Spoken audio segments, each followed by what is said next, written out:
بسم اللہ الرحمن الرحیم إن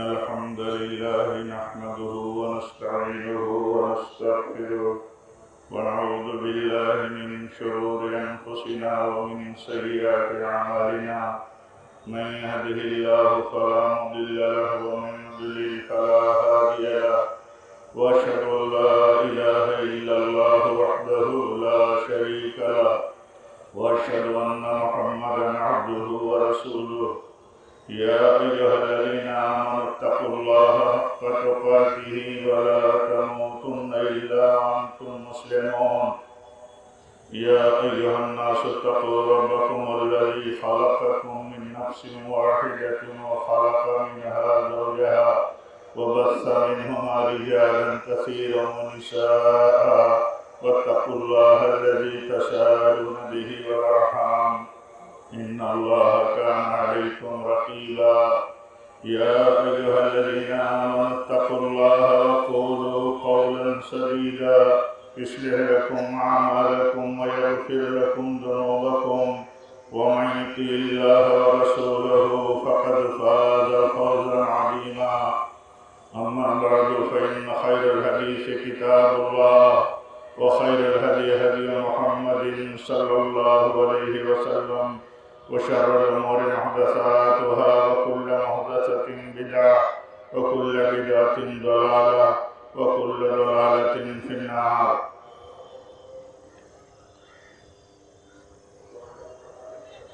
دینی بھائیوں، اسلامی ماں و بہنوں، آج ہم توحید اور اسلام والوں کی عید ہے۔ آج کا دن عید کا دن ہے، ہماری تہوار کا دن ہے۔ آج کا دن ہمارے تہوار کا دن ہے۔ یہ بہت بڑا فضل ہے، بہت بڑا انعام ہے اللہ کی طرف سے کہ ہمیں اس نے اتنی پاکیزہ عید دی ہے، اجتماعیت کی اتنی عظیم عید دی ہے۔ رمضان گزرا تو ہمیں اللہ تعالیٰ نے ہدیہ کے طور پر یہ عید دی ہے۔ ہمیں اس نے موقع دیا ہے کہ اپنی عبادتوں اور فرمانبرداریوں کے بعد ہم اس کی شکر گزاری کریں، تو شکرانے کی عید دی ہے۔ یہ عید ہمارے لیے اللہ تعالیٰ کی توحید، اس کی بڑائی، اس کے غلغلے کی، اس کی توحید کے بیان کی عید ہے۔ آپ دیکھیے جب آپ پڑھتے ہیں تو کتنا احساس کرتے ہیں، اللہ اکبر لا الہ الا اللہ واللہ اکبر وللہ الحمد۔ یہ تکبیر کی عید ہے، اللہ کی بڑائی کی عید ہے، اللہ تعالیٰ اکیلا معبود برحق ہے، اس کے مظاہرے کی عید ہے۔ یہ عید ہمارے توحید کے شعار کی عید ہے۔ جہاں اجتماعیت کا مظاہرہ ہوتا ہے وہاں اللہ تعالیٰ کی کبریائی اور توحید کے گلگلے بلند ہوتے ہیں۔ ہم جب کہتے ہیں اے اللہ تو سب سے بڑا ہے، اے اللہ تو سب سے بڑا ہے، اللہ ہی سب سے بڑا ہے، اور جو سب سے بڑا ہے وہی اکیلا معبود برحق ہے۔ اللہ اکیلا خالق ہے، باقی سب مخلوق ہیں۔ دنیا میں جتنوں کی عبادت ہوتی ہے یہ مخلوق ہیں اللہ کی، اور مخلوق کبھی معبود نہیں ہو سکتے۔ اس لیے یہ جب ہم کہتے ہیں کہ اے اللہ تو سب سے بڑا ہے، ہمارا اللہ سب سے بڑا ہے اور وہی اکیلا عبادت کا مستحق ہے، لا الہ الا اللہ، اللہ اکبر لا الہ الا اللہ۔ ہم کہتے ہیں اللہ تیرے سوا کوئی معبود برحق نہیں۔ ہم اس سچائی کو جو ہمارے دلوں کی جڑوں میں ہے اور جس کی بنیاد پر ہم ایمان والے ہیں، اس عید کے آنے کے بعد ہم جہاں ہوتے ہیں، چاند طلوع ہو گیا عید کا، اور اس کے بعد ہر مسلمان مرد و عورت چھوٹے بڑے کی زبان پر یہ تکبیر رواں ہو گئی کہ اللہ سب سے بڑا ہے، اللہ سب سے بڑا ہے، اللہ ہی اکیلا معبود برحق ہے۔ دنیا میں روئے زمین پر اللہ کے سوا جتنوں کی عبادت ہوتی ہے ان کی عبادت غلط ہے، باطل ہے، وہ عبادت کے مستحق نہیں ہیں۔ یہ بات اس بات کو ہم پورے ایمان اور یقین اور سچائی کے ساتھ جہاں مانتے ہیں، وہیں ہم دنیا کی دوسری ادر کمیونٹیز کو بھی یہ پیغام پہنچاتے ہیں کہ دیکھو، اگر اللہ کو چھوڑ کر کے آپ غیروں کی عبادت میں مبتلا ہو تو آپ یہ جانو کہ ان کی عبادت صحیح نہیں، ان کی بھکتی صحیح نہیں۔ وہ تو ایسے ہیں کہ جن کے پاس کوئی اللہ کے مقابل میں قدرت نہیں، انہوں نے دنیا میں ایک مکھی نہیں پیدا کی، ایک مکھی نہیں۔ اس ایمان کے ساتھ مسلمان یہ تکبیر بلند کرتا ہے اور اسی ایمان کے ساتھ وہ زندہ رہتا ہے، اسی توحید کی بنیاد پر وہ یہ سمجھتا ہے کہ ہماری نجات ہے۔ ہم جب یہ کہتے ہیں لا الہ الا اللہ تو ہم گویا کی ساری دنیا کے مقابل میں جو اس کے خلاف ہے ہم الگ ہو جاتے ہیں۔ تو ہم اس کو اس نقطۂ نظر سے لے کے چلتے ہیں کہ اس کلمے کے بغیر تو نہ دنیا میں ہمارے لیے نجات فلاح ہے، نہ آخرت میں ہمارے لیے نجات ہے۔ ہمارے فلاح اور نجات کی بنیاد ہے۔ اسی لیے کلمہ اور سنٹنس صرف بولنے کا نہیں ہے، یہ سنٹنسنگ کا نہیں ہے کہ ہم بولتے ہیں، تلفظ کرتے ہیں، اپنی زبان سے ادا کرتے ہیں، بلکہ بولنے کے ساتھ اس یقین کے ساتھ ہم بولتے ہیں کہ اللہ کے سوا کوئی معبود برحق نہیں، کوئی معبود برحق نہیں۔ اس لیے اس عید کی مناسبت پر، اس عظیم عید کی مناسبت پر ہر مرد و عورت، ہر چھوٹے بڑے، ہر پڑھے لکھے، ہمارے عزیز نوجوان، ہماری عزیز بچیاں، سب کے دلوں کی جڑوں میں یہ حقیقت اتری رہنی چاہیے کہ اللہ کے سوا دنیا میں جتنوں کی بھکتی اور عبادت ہوتی ہے وہ غلط ہے۔ ہم کسی کی بھکتی اور عبادت پر کسی کی توہین نہیں کرتے، کسی کے معبود اور کسی کے بڑوں کی ہم انسلٹ نہیں کر سکتے۔ ہمارا دین، ہمارا مذہب، اللہ کی کتاب اور ہمارے سلف کا طریقہ یہ نہیں ہے، لیکن جو سچائی ہے اس سچائی کو بیان کیا جانا ہمارے اوپر فرض ہے، اور اس سچائی پر جمے رہنا ہماری دینی ذمہ داری ہے۔ ایک مسلمان اگر اس سچائی اور توحید کو سمجھتا ہے تو وہ دنیا کی ساری قربانیاں دینا اس کے لیے آسان ہو جاتا ہے، وہ توحید کی قربانی نہیں دے سکتا۔ لوگ کہتے ہیں ارتداد کا ماحول ہے، لوگ کہتے ہیں عورتیں مرتد ہوتی ہیں۔ ارتداد کا مسئلہ تو کسی دور میں ایسا نہیں کہ جس سے خالی رہا ہو۔ مرتد کون ہوگا؟ جس کو توحید کا علم نہیں ہوگا، جس کو ایمان کا پتہ نہیں ہوگا، جس کو اپنے تہواروں کی قیمت نہیں معلوم ہوگی۔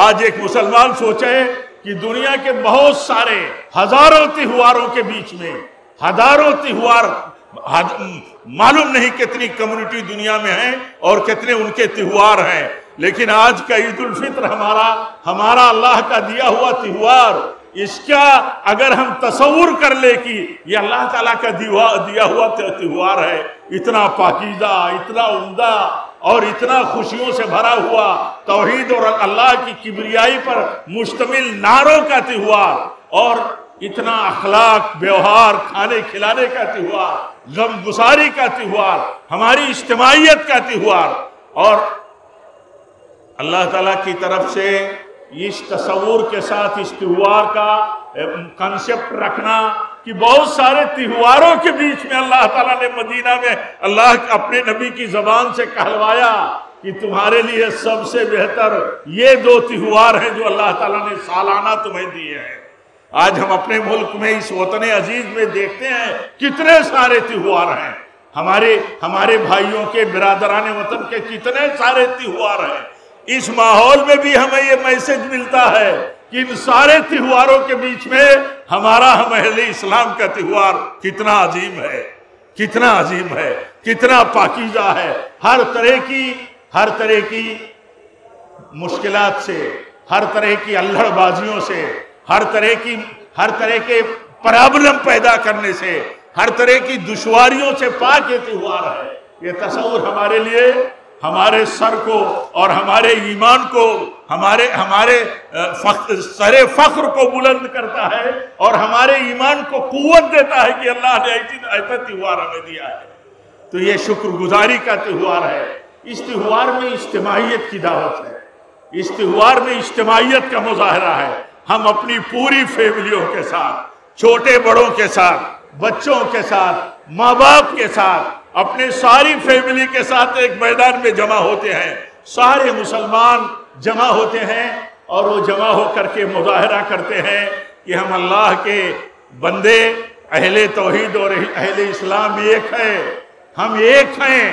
ہمارے بیچ میں اس اجتماعیت کو توڑنے والی جو قوتیں ہیں، وہ قوتیں ہماری نظر میں ہوں، اور وہ قوتیں سازشیں ہیں، وہ سازشوں کی قوتیں جو ہمارے اجتماعیت کو نقصان پہنچانا چاہتی ہیں، وہ چاہے شعوری طور پر لا شعوری طور پر۔ ہمارے ہاتھوں سے بھی اگر ہماری اجتماعیت کو نقصان پہنچتا ہے تو ہمیں یہ سبق ملتا ہے کہ نہیں، ہم ایک ہیں، ہماری اجتماعیت اہم ہے، ہماری جماعت اہم ہے، مسلمانوں کا متحد ہونا اہم ہے۔ تو یہ اجتماعیت کا تہوار ہمیں سبق دیتا ہے کہ ہم متحد رہیں، ہمارے بیچ میں اختلاف پیدا کرنے والی جو بھی شکلیں اور جو بھی عمل اور ایکٹیویٹیز ہیں ان پر ہماری نظر ہونی چاہیے۔ ہمیں لڑانے کی، ہمیں بانٹنے کی، ہمیں چھوٹے چھوٹے مفاد کی بنیادوں پر ایک دوسرے سے الگ اور دھڑا بندی سے بچنا چاہیے۔ یہ دعوت ہے اس تہوار کے ہمارے لیے۔ اور میرے بھائیوں، یہ تہوار جب ہماری اللہ کی بڑائی اور توحید کے نعروں پر، شعار پر مشتمل ہے تو ہمارے لیے یہاں ایک دعوت بھی ہے کہ اگر اللہ کے سوا کوئی معبود برحق نہیں اور دنیا کی بہت بڑی آبادی اللہ کے سوا اور اللہ کے ساتھ غیروں کو بھی معبود بنا کر کے چلتی ہے، تو یہ دعوت بھی ہے ہمارے لیے۔ اکٹھا ہوتے ہیں جب ہم اللہ کی تکبیر پڑھتے ہوئے عیدگاہ میں، تو ہماری فکر بھی جاگتی ہے کہ وہ فکر کیا جاگتی ہے، جاگنی چاہیے کہ اے کاش ساری دنیا کے لوگ ایک اکیلا اللہ کو معبود برحق مان کر کے اسی کی بھکتی اور بندگی کرتے، اس کے لیے فکر مند ہم ہوتے۔ ہماری لڑائی کسی بھی مذہب سے، کسی بھی کمیونٹی سے، کسی اور مقصد کی نہیں ہے، ہماری ایک نظریاتی چیز ہے، عقیدے کی چیز ہے، اور وہ سچائی ہے جو ہر انسان کے دلوں کی جڑوں میں ہے، فطرت میں ہے کہ عبادت کا مستحق اکیلا اللہ ہے، سب کا مالک اللہ ہے، سب کا مالک وہی ہے جو آسمانوں میں ہے۔ تو یہ فکر ہمارے ہر دل میں ہونی چاہیے کہ اے کاش جو لوگ اللہ کو چھوڑ کر کے اپنے ہاتھوں بنائے ہوئے معبودوں کی بھکتی کرتے ہیں، اے کاش یہ لوگ ایمان اور ہدایت پر آتے۔ یہ فکر ہر مسلمان مرد و عورت کی ہونی چاہیے۔ اس کے لیے لڑائی جھگڑے کی ضرورت نہیں ہے، اس کے لیے کسی قسم کی غیر اصولی، غیر قانونی ایکٹیویٹیز کی ضرورت نہیں ہے۔ اسلام اس کی اجازت نہیں دیتا۔ اسلام حکم دیتا ہے کہ جس سچائی کو آپ نے قبول کیا ہے اور جو آسمان و زمین کی سب سے بڑی سچائی ہے، وہ اللہ کے بندوں تک پہنچاؤ، اللہ کے بندوں تک پہنچاؤ۔ اس کے لیے تمہیں نہ داروغہ کا رول کرنا ہے، نہ تمہیں طاقت کا کوئی استعمال کرنا ہے۔ اگر اللہ کو یہ منظور ہوتا کہ ساری دنیا اللہ ہی کی توحید کرے، ایک اسی کی بھکتی اور عبادت کرے، اور اس کے لیے طاقت استعمال کرنے کی ضرورت ہوتی تو اللہ کیا کافی نہیں تھا؟ اللہ کافی ہے۔ دنیا کو جھکا دے اپنی توحید پر، دنیا کو جھکا دے اپنے نبی صلی اللہ علیہ وسلم کی اتباع اور پیروی پر، تفرقے ختم ہو جائیں، اور اسی طرح کمیونٹیز میں اللہ کے سوا غیروں کی عبادت کا طریقہ اور سسٹم ختم ہو جائے۔ لیکن اللہ تعالیٰ نے کہا کہ آپ کا کام ہے لوگوں تک ان کی فطرتوں کو یاد دلانا اور ان کے اندر بیٹھی ہوئی توحید کی سچائی کو جگانا۔ یہ آپ کا کام ہے، یہ آپ کا کام ہے، اور اس کے لیے فکر اللہ کے نبی کتنا کرتے تھے، تفصیل کی چیز نہیں ہے، آپ جانتے ہیں۔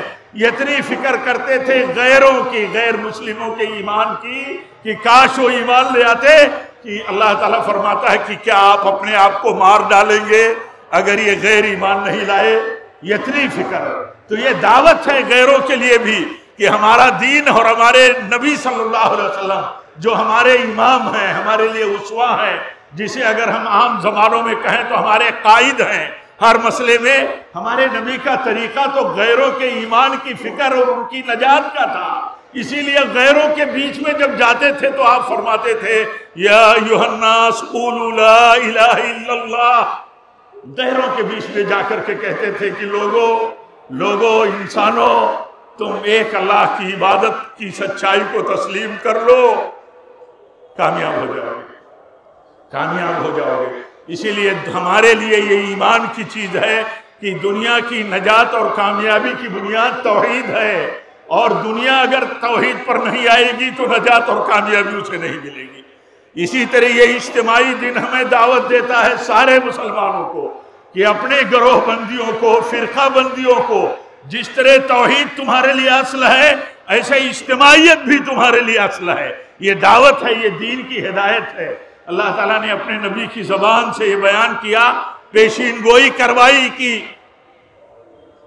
آپ کی امت میں بہت سارے فرقے ہوں گے، بہت سارے فرقے ہوں گے، تو سب کو نصیحت کی کہ میرے طریقے پر چلنا، میرے صحابہ کے طریقے پر چلنا نجات کی راہ یہی ہے، اللہ کی رحمت کی بنیاد یہی ہے۔ جو لوگ حق سے اختلاف کرتے ہیں وہ اللہ کی رحمت سے محروم ہوتے ہیں، اور جو حق پر کاربند رہتے ہیں وہ اللہ کی رحمت کے مستحق ہوتے ہیں، اور وہی لوگ اختلاف سے بچتے ہیں جو اللہ تعالیٰ کی رحمت میں ہوتے ہیں۔ ہر مسلمان مرد و عورت کو اس عید کی مناسبت پر میں یہ نصیحت کرتا ہوں کہ دیکھو، اللہ کی توحید سے کہیں اختلاف تو نہیں کرتے کہ شرک میں مبتلا ہو گئے، نبی کے طریقے سے اختلاف تو نہیں کرتے کہ بدعت میں مبتلا ہو گئے۔ نبی صلی اللہ علیہ وسلم کے ہم امتی ہیں، اگر آپ کی طرف، سنت کی طرف، حدیث کی طرف، صحابہ کے طریقے کی طرف اگر ہماری نسبت نہ ہو اور ہم شخصیتوں کی طرف نسبت کر کے گٹ بازی کر لیں، دھڑے بندی کر لیں، جیسا کہ اللہ تعالیٰ معاف کرے ہم سب مبتلا ہیں، تو یہ ہماری اجتماعیت کی تباہی کی دوسری بنیاد ہے۔ اس لیے اس مبارک، اس عظیم مناسبت پر میں دعوت دیتا ہوں کہ آپ اس دین پر چلیں، اس راہ پر چلیں جو اللہ کی راہ ہے، جو نبی کی راہ ہے، جس پر چلنے کے لیے آپ نے نصیحت فرمائی، اور وہی نجات کی راہ ہے، وہی اتحاد کی راہ ہے۔ دنیا میں اگر توحید پر لوگ نہیں ہیں، شرک میں مبتلا ہے، توحید کے ساتھ نبی کے طریقے پر نہیں ہیں، اور نبی کے طریقے کے ساتھ فرقہ بندی میں مبتلا ہے، تو یہ اجتماعیت کی راہ اور اتحاد کی راہ نہیں ہو سکتی۔ اور اس مناسبت پر ایک بات اور میں آپ سے کہوں گا، وہ بات یہ ہے کہ دیکھیے، شرک سے ہم بچیں، شرک کو جاننے کی فکر کریں، بدعتوں سے بچیں، جاننے کی فکر کریں، کیونکہ شرک جانیں گے نہیں تو بچ نہیں سکتے، بدعتیں جانیں گے نہیں تو بدعتوں سے بچ نہیں سکتے۔ احوال اور حالات جو ہیں، حالات میں بہت سارے نئے نئے ایشوز اور مسائل پیدا ہوتے ہیں، ان مسائل میں کون کتنے خطرناک ہیں ان کو جانیں، ان کے جاننے کا سورس جو ہیں آپ کے علماء ہیں، آپ کی جماعت ہے، جماعت اور آپ کے معتبر علماء کے ذریعے بہت سارے جو موجودہ کرنٹ ایشوز ہوتے ہیں اس میں جو گائیڈنس اور رہنمائی ہوتی ہے اسی کی روشنی میں چلیں، ہر آواز کے پیچھے نہ جائیں، ہر بلانے والے کے پیچھے مت دوڑیں، یہ خطرناک وقت ہے، اور آنے والا وقت دن بدن خطرناک ہی ہوگا۔ جتنا ہم قیامت کے قریب جائیں گے اتنے ہی فتنے ہمارے بیچ میں بڑھیں گے اور بڑے بڑے ہوں گے۔ اس لیے فتنوں سے بچنے کے لیے بنیادی چیز یہ ہے، قرآن و حدیث سے جڑے رہیں، اپنے علماء اور اپنی جماعت سے جڑے رہیں، یہی نجات کی راہ ہے، اور گناہوں سے بچیں۔ گناہوں سے اگر بچیں گے نہیں تو بہت سارے مسائل پیدا ہوں گے، بہت سارے انجام سے ہم دوچار ہوں گے، جیسا کہ عام طور پر ہم دوچار ہیں۔ اللہ کی توحید پر رہیں، شرک نہ کریں، ماں باپ کی اطاعت و فرما برداری پر رہیں، ان کے ساتھ وقوق اور نافرمانی نہ کریں۔ نافرمانی ماں باپ کی یہ آخرت نہیں دنیا میں بھی تباہی کی ایک بہت بڑی بنیاد ہے۔ بہت سارے واقعات ہیں دنیا میں تباہی کی بنیاد، دنیا میں کمزوری کی بنیاد، دنیا میں اللہ تعالیٰ کے پکڑ اور سزا کی ایک بنیاد یہ بھی ہے شرک کے بعد کہ ہم اپنے ماں باپ کی نافرمانی کریں، ہم ان کی عزتوں کے لیے خطرہ بن جائے۔ ہمارے بچے، ہماری بچیاں اگر اپنے ماں باپ کی عزت و آبرو کے لیے، ان کے دین کے لیے، ان کے اخلاق اور کیریکٹر اور بیک گراؤنڈ کے لیے خطرہ بن جائے تو یہ جان لے کہ کبھی عزت و آبرو اور کبھی آبرو مندانہ زندگی ان کو نہیں مل سکتی۔ اس ایمان کے ساتھ ہم جیے۔ ایک جریج نے اگر اپنے ماں کی بات نہیں سنی تھی، جبکہ اتنا بڑا عبادت گزار تھا، ماں آئی اور بلا رہی ہے، بیٹا نفلی نماز پڑھ رہا ہے، نفلی نماز میں لگا ہے، ماں بلا رہی ہے، نہیں سن رہا ہے، ماں نے بددعا کر دیا کہ اے اللہ اس میرے بیٹے کو جب تک کسی بدکار عورت کی جال میں نہ یہ پھنس جائے تب تک موت مت دینا۔ اللہ کے ہاں دعا قبول ہو گئی۔ ہمارے نوجوانوں کے لیے، ہم سب کے لیے اپنے ماں باپ کے تئیں نافرمانی کے تعلق سے ایک حدیث نصیحت کے لیے کافی ہے کہ ہم اپنے ماں باپ کی بد دعاؤں سے بچے، ورنہ دنیا ہماری برباد ہوگی۔ کیا حشر ہوا جریج کا؟ صحیح بخاری اٹھا کر کے دیکھیے کیا حشر ہوا۔ ماں کی بد دعا کی بنیاد پر وہ بھی ایسی حالت میں نہیں سنا جریج نے، یعنی نفلی نماز پڑھ رہا تھا، نفلی نماز کی حالت میں ماں باپ کی نافرمانی نہیں کی جا سکتی۔ ایک شوہر نفلی، ایک عورت نفلی عبادتوں میں رہ کر کے اپنے شوہر کی نافرمانی نہیں کر سکتی۔ شوہر کی نافرمانی تو اگر شوہر کہے روزہ نہیں رکھنا ہے نفلی، تو عورت روزہ رکھ کر کے اپنے شوہر کی نافرمانی نہیں کر سکتی۔ تو یہ بہت بنیاد ہے۔ اور ایک اور بات کہ ہم اپنے وطن میں رہتے ہیں، اتنی بڑی میجارٹی ہے ہماری غیر مسلموں کی، غیر مسلم برادران وطن کی، ہمیں یہ سمجھنا چاہیے کہ ان کے ساتھ ٹکراؤ، ان کے ساتھ لڑائی جھگڑوں کی سیاست یہ صحیح نہیں ہے۔ ہمارے علماء کہتے تھے، بالخصوص امام الہند مولانا ابوالکلام آزاد رحمۃ اللہ علیہ کو پڑھیے کہ وہ کیا کہتے تھے۔ ان کے کہنے کا خلاصہ یہ تھا کہ اتنی بڑی غیر مسلموں کے بیچ میں اللہ تعالیٰ نے تمہیں اسلام دیا ہے، تو تم ان کے دین اور ایمان کی اور ان کی ہدایت کے لیے تم نمونہ بن جاؤ، تم ماڈل بن جاؤ۔ تمہارے ہاتھ میں ان کی تقدیر اللہ نے رکھی ہے۔ اپنا معاملہ صحیح نہیں ہوگا، اپنا عقیدہ صحیح نہیں ہوگا، اپنے لین دین صحیح نہیں ہوں گے، اپنے برتاؤ صحیح نہیں ہوں گے، تو ہم غیروں کو دین کی طرف راغب کرنے کے بجائے، دین کی طرف لانے کے بجائے، ہم دین اور اسلام سے ان کو متنفر کر دیں گے۔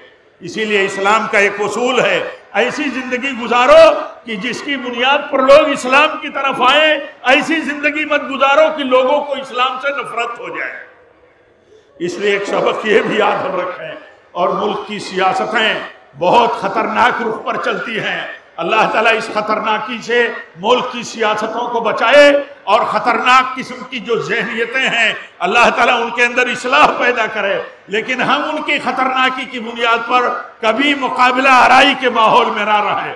اللہ سے ڈریں، صبر اور تقوی کی راہ جیے، توحید پر ڈٹے رہیں، اتحاد کی زندگی جیے۔ یہ اتنی بڑی دعوت اور طاقت ہے کہ لوگوں تک دین پہنچانے کے لیے بنیاد ہے۔ لوگ مانے نہ مانے، جب تک اللہ توفیق نہیں دے گا، لوگ توفیق کے طلبگار نہیں ہوں گے، ہدایت نہیں ملے گی۔ اس لیے سیاست کو سمجھنا ضروری ہے۔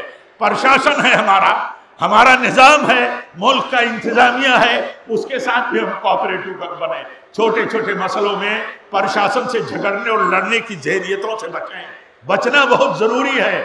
وہ ہمارے ساتھ زیادتی کرتے ہیں، چاہے سیاست کے ایوانوں میں بیٹھے ہوئے پاور رکھنے والے لوگ ہیں، ایجنسیوں کے لوگ ہیں، پرشاسن کے لوگ ہیں، ڈپارٹمنٹوں کے لوگ ہیں۔ ہم یہ سمجھیں کہ ہماری جو ذمہ داری ہے وہ ہمیں کرنا ہے، ان کی جو ذمہ داری ہے وہ انہیں کرنا ہے۔ سب کا مالک اللہ ہے، اور سب کی گردنیں اور سب کی پیشانیاں اللہ تعالیٰ کے ہاتھ میں ہے۔ ظلم کی انتہا یہ اللہ تعالیٰ اپنے بندوں پر تو برداشت نہیں کر سکتا، اس کی کوئی حکمت ہو سکتی ہے۔ ہمیں حکم دیا ہے ہم مسلمانوں کو کہ کسی نان مسلم کے ساتھ ظلم نہیں کرنا، تو کیا کسی نان مسلم کو اجازت اللہ نے دی ہے کہ وہ مسلمانوں پر ظلم کرے؟ اگر ظلم کی تاریخ لمبی ہے تو یہ بہت سارے واقعات اور نصیحتیں ہمارے لیے کافی ہیں۔ ایک دن یوم حساب ہے، وہ دنیا میں آئے گا یا نہیں آیا تو آخرت میں اصل یوم حساب ہے۔ اسی لیے اللہ تعالیٰ نے کہا لوگوں کو بتاؤ جو ظلم کرتے ہیں، باز آ جائیں ظلم سے۔ یہ اللہ تعالیٰ کی دعوت اور میسج ہے جو آج میں یہاں سے سب کو پہنچانا چاہتا ہوں کہ جن کے ہاتھوں میں پاور ہے، چاہے جیسا پاور ہے، وہ اللہ کے بندوں پر، اپنی رعایا پر، اپنی عوام پر، اپنی شہریوں پر ظلم سے بچیں، ورنہ اللہ کا قانون یہ ہے کہ ظالموں کو پکڑتا ہے۔ اس پر ہم اب پہلے ایمان رکھیں اور دنیا کو بتائیں ہمارے اوپر جو ذمہ داری ہم تو ادا کریں، دوسروں کی اوپر جو ذمہ داری وہ نہیں ادا کریں گے تو اللہ ان سے پوچھے گا، اللہ ان سے انہیں پکڑے گا۔ اللہ تعالی ہم سب کو فکر دے، ہم سب کی حفاظت فرمائے، اور ہم سب کو اپنے وطن عزیز، اپنے ملک بھارت کے تئیں فکر مند رہنے کی توفیق دے۔ ٹکراؤ کی پالیسی پہ نہ چلے. بہت سارے مذہب اور زبانوں کے بولنے والے ملک میں ہم رہتے ہیں. ہمیں بہت سنجیدگی کے ساتھ اسلام پر رہنا ہے, توحید پر رہنا ہے, اس کی دعوت دینی ہے, اور ہر طرح کی غلط اور ہر طرح کی بھڑکاؤ سیاست سے ہمیں بچنا ہے. ہم اس ملک میں مسلمان ہو کر کے مسلمانوں کی سیاست نہیں کر سکتے. ہم اس ملک میں ہندو مسلم مل کر کے کوئی سیاست کر سکتے ہیں, اور وہی سیاست کامیاب ہوگی مسلمانوں کے حق میں بھی اور ہندوستانیوں کے حق میں بھی. جو سیاست ہندوؤں کے نام پر ہوگی یا جو سیاست مسلمانوں کے نام پر ہوگی, یہ خطرناک ہے.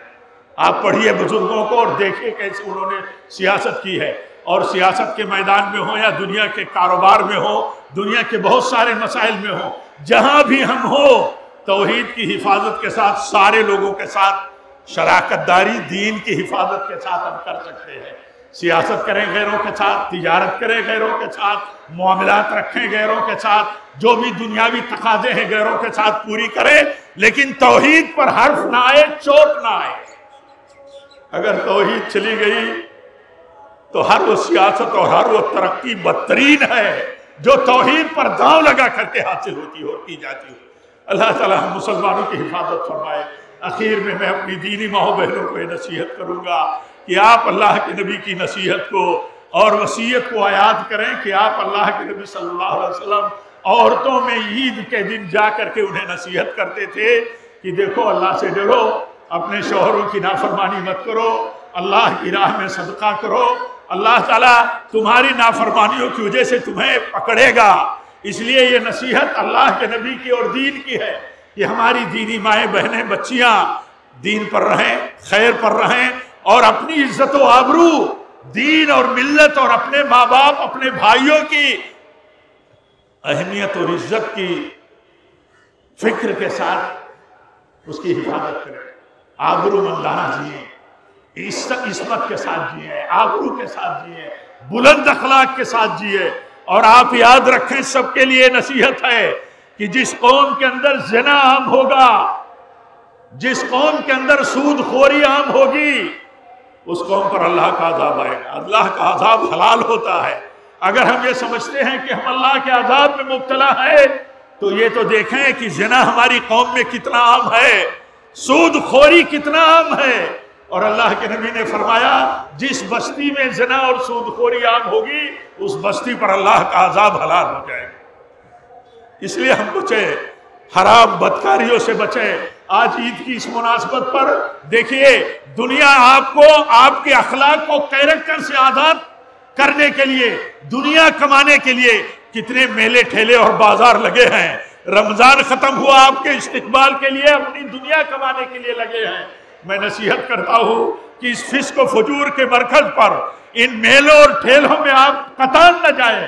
حرام ہے جانا, حرام ہے. ہر مرد و عورت اور اپنے سارے نوجوانوں کو نصیحت کرتا ہوں کہ بچ جاؤ. یہ میلے ٹھیلے ہماری اس رمضان کی ساری عبادتوں کی بربادی کا ذریعہ ہے. ان کے قریب بچ جاؤ. یہ فسق و فجور کی جگہیں ہیں. حیرت ہے اس امت پر جس امت کے لوگ اپنی عورتوں کو عیدگاہ میں آنے کی اجازت نہیں دیتے. اس امت کی عورتیں, اس امت کی نوجوان بہنیں اور بیٹیاں ان میلوں میں بھیڑ کے ساتھ جمع رہتی ہیں. مرد کم نظر آتے ہیں, عورتیں اور نوجوان بچیاں زیادہ نظر آتی ہیں. اس لیے نصیحت کرتا ہوں کہ ان سے دور رہیں, ان سے دور رہیں. اللہ تعالی ہم سب کی حفاظت فرمائے. اللہ تعالی جب تک ہم زندہ رہیں تیرے دین پر رہیں, تیری توحید پر رہیں, تیرے نبی کی سنت پر رہیں, صحابہ کے مسلک, نبی کے مسلک اور صحابہ کے مسلک پر رہیں جہاں کوئی فرقہ بندی نہیں تھی. اور اے اللہ جب بھی ہماری موت ہو تو اسی پر ہو. اے اللہ اس ملک کو امن و امان کا گہوارہ بنا, سارے عالم اسلام کو امن و امان کا گہوارہ بنا, ساری انسانیت کو امن و امان عطا فرما, اور سب کو توحید کی دعوت پہنچے. اے اللہ لوگ توحید والے بنے, ہم سب کو اس کا فکر مند بنا. لوگ سنت کے طریقے پر چلیں, نبی کی طریقے پر, مسلکوں کے جھگڑوں سے بچیں. اے اللہ تعالی ہمیں تو اس کی توفیق دے. لوگ مسلکوں پر ڈٹے ہیں, اگر ہٹتے نہیں تو ان سے بھی ہمارا کام جھگڑنے کا نہیں ہے, ہمارا کام ان تک سنت پہنچانے کا ہے, نبی کا طریقہ, صحابہ کا طریقہ پہنچانے کا ہے. اسی نقطے نظر سے کام کریں. وما علینا الا البلاغ, ہمارا کام ہے بات پہنچانا, ہمارا کام منوانا نہیں ہے. منوانا اگر ہوتا تو اللہ نے سورج کو پابند کر دیا، چاند کو پابند کر دیا، رات دن کو پابند کر دیا، ہماری حیثیت کیا ہے؟ ہمیں بھی اللہ پابند کر دیتا کہ توحید والے ہو جائے، ایک نبی کی راہ اور مسلک پر چلنے والے ہو جائے، لیکن اللہ نے ایسا نہیں کیا۔ اللہ نے ہمیں امتحان میں رکھا ہے کہ ہم سچائی جان کر کے سچائی پر آئیں، اور اللہ تعالیٰ ہم میں جو بھی مشکلات میں ہیں اللہ تعالیٰ انہیں مشکلات سے نجات دے۔ ہمارے ملک میں جو بھی مشکل حالات میں اللہ تعالیٰ ان میں تو بہتری عطا فرما، اور ہم سب کو توحید پرست بنا، ماں باپ کا فرما بردار بنا، گناہوں سے بچنے والا بنا، اور ہم نے جس طرح تیری عبادت کی رمضان کے پورے مہینے میں، اے اللہ ایسے ہی تو ہمیں عبادت گزار بنائے رکھ، ایسا نہیں کہ ہم کوئی سیزنل تیرے فرما بردار رہے، ہم ہمیشہ تیرے فرما بردار رہیں، اس کی تو توفیق عطا فرما۔ ربنا تقبل منا انك انت السميع العليم واخر دعوانا الحمد لله رب العالمين والسلام عليكم ورحمة الله وبركاته۔